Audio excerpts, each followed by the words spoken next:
The Last Lecture by Randy Pausch is probably one of my most highly recommended books ever. And that's primarily so because it's written in a very honest manner and it's written in a very simple manner, a very elegant but a very simple manner. And I think that is the case because it was written by a dad for his kids, the kids whom he would not be able to meet when they would grow up because he had been detected with a terminal disease. Yes, that is the story of Randy Pausch. That is the story of his last book called The Last Lecture. I recently uploaded a video on my YouTube channel where I talked about 6 amazing life lessons from that book. Today's video will feature 7 more life lessons from that book. If you haven't watched the first video yet, make sure you watch it at the end of this video. But for now, let's get into the first life lesson for today. It's about apologies. Randy Pausch wanted to teach his kids that it's okay to apologize if you go wrong. Having said that, apologies can be bad apologies or good apologies. There are some really bad apologies. For example, I'm sorry you feel that way, but here is my excuse. I'm sorry I hurt you, but you should not have done this, etc. etc. I hope you catch the drift. Anything you've said before the but is almost negated by everything you say after the but. For example, if you say, I'm sorry, but you should not have done this, so therefore you should apologize too, it's almost as if you're not really giving an apology, you're almost demanding an apology. And this is a very bad sort of an apology. He goes on to say that a proper apology, a positive apology, has 3 parts.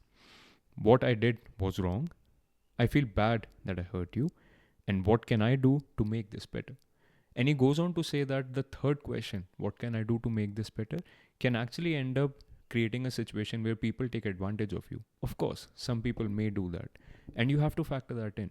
But that should not stop you from apologizing wherever you have gone wrong.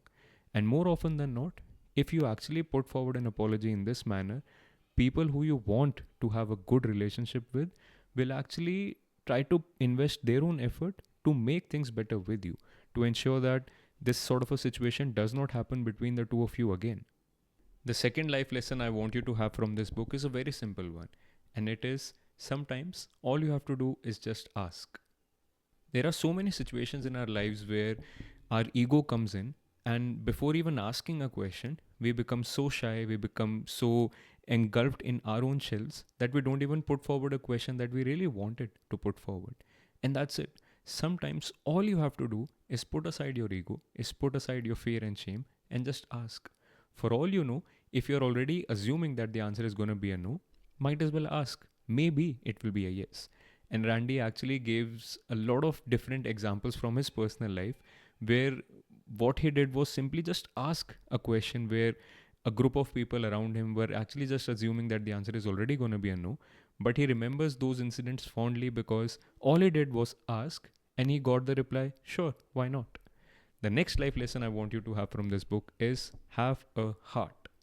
Randy teaches his kids that at every level, every institution, a corporation, a school, a college, etc., must have a heart. He fondly remembers an incident from his childhood where he was in Disneyland. He had purchased a very small glass salt pepper shaker for his parents as a gift. And just as he came out of the gift shop, it slipped from his hand and it broke. He was in tears, of course, but he went back in the gift shop and told them what happened. And to his surprise, they actually replaced it. And they actually told him that it is their fault somehow that the packaging that they had done should have been more suitable for the hands of a 12-year-old kid. And he was so filled with gratitude because it honestly wasn't their fault. It actually slipped from his hand. But he was so filled with gratitude for that corporation that he says it wasn't just about the $12 salt pepper shaker that they replaced for him.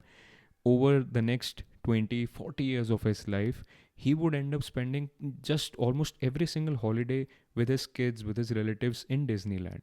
And he says that his combined family would have spent more than $100,000 in Disneyland because they loved the corporation so much. And that's it. He wanted to teach his kids that no matter which company you end up joining, no matter what startup you end up creating, no matter what group you are in, at every single level, every corporation must have a heart. It's not only good for the short term, for the human in you, it's good for the long term as well. And talking about short term and long term, our next life lesson is speaking the truth. Okay, before we go on to the fourth life lesson, I want to ask you for 3 things. Subscribe to the channel if you haven't already. Like this video if you haven't already. And if you're moved enough already, if you want to read this book, you should buy it via the affiliate link down below in the description. If you do that, it helps support the Unlearning Playground in a big way. Thanks in advance. And now let's talk about speaking the truth. In his own words, Randy says, if I could give 3 words of advice, only 3 words of advice, I would say, tell the truth. And if I had 3 more words to add, I would say, all the time. And that's it. Tell the truth all the time. Now, he does go on to say that, of course, you'll go through your life and you'll have a lot of different situations where people lie, because everyone lies. Sometimes, in some situations, everyone has got to lie. But he teaches his kids that almost everyone who lies because they see some sort of a short-term gain in it. And that is it. That is what he wants his kids to focus on. That even though a lie may give you a short-term gain, in the long term, it's almost always not helpful. So try to not look at only the narrower picture and try to speak the truth all the time. Now, I know it does sound a little bit of an idealistic sort of a teaching, but I think it's good. It's actually good that a dad teaching his kids to actually speak the truth, because I feel they would go through the world and the world will teach them to lie. It is good that they have their dad at least teaching them to speak the truth, and not only speak the truth, but speak the truth all the time. The 5th life lesson I want you to have from this book is a very beautiful one, and it's one that is very close to my heart as well. Just 2 words: be yourself. He goes on to say to his kids that given that I won't be around for you, I want to make this absolutely clear for you. There is nothing that I want you to become. You don't even have to worry about what I wanted you to become. You should become what you want to become. Be yourself. Fulfill your own dreams. Find your own North Star and find your own dreams and fulfill them. That is such a powerful thing to say to your kids, isn't it? And just these 2 words together, be yourself, always reminds me of one of my most favorite songs ever, Be Yourself by Audioslave. That is a song which I feel is full of powerful imagery and powerful life lessons that everyone should go through. I would highly recommend going through that video too, and I would highly recommend checking out that song as well. It's a beautiful song. The lyrics are absolutely wonderful. The 6th life lesson I would like to give from this book is not something that he actually mentions in the book. At least I don't remember him talking about this outrightly in the book. But this is a general sense of what I think this entire book was all about. This life lesson is hidden within the various different life lessons that he talks about. And I've actually featured this life lesson on my message board too. Get busy living. In so many situations in our lives, there are tough moments where you can either get busy living or you can get busy dying. What I mean is, consider Randy, for example. This guy was detected with terminal cancer and he had just about a year or so to live. Now he ended up in that period of time, he says he spent a lot of good time with his kids, with his family, with his wife. He gave such beautiful lectures as a teacher, his final lectures, his last lectures. He ended up writing such beautiful books which have such beautiful life lessons, not just for his kids, but for all of us, really. So very clearly, he chose to get busy living. And that's it. That is the life lesson. Even if you're not staring death in the face like Randy, a lot of us can actually get busy dying very soon in our lives. While what you really need to do is to find a hill to live on, not a hill to die on, but find a hill to live on and get busy living. That's it.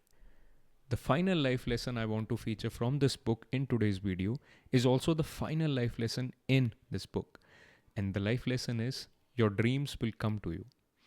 This is a beautiful life lesson that Randy features right at the very end of his last lecture too. When he had started to give his last lecture, he started by saying that this lecture is going to be about how to achieve your childhood dreams.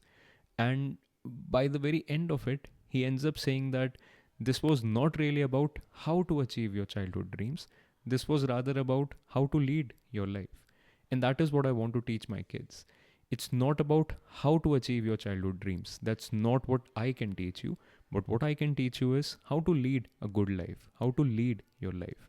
And if you lead your life the right way, your dreams will come to you. Whatever is supposed to come to you, whatever is supposed to come out of you, whatever you're supposed to attract, whatever you're supposed to repel, all of those things will happen by themselves if you lead life the right way. Such a powerful life lesson to leave with your kids. Such a powerful life lesson to meditate on for yourself too.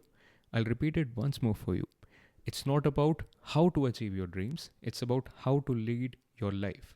And if you lead your life the right way, your dreams will come to you. Whatever is supposed to come out of you will come out of you. Whatever is supposed to come for you will come for you. Thank you for staying with me till the end of this video. I hope it motivated you enough to read this book for yourself. I would highly recommend you to do that. If you want to do that, make sure you check it out via the affiliate link down below in the description. Make sure you subscribe to the channel. Make sure you get busy living, and I'll see you in the playground soon again. Until next time, peace out.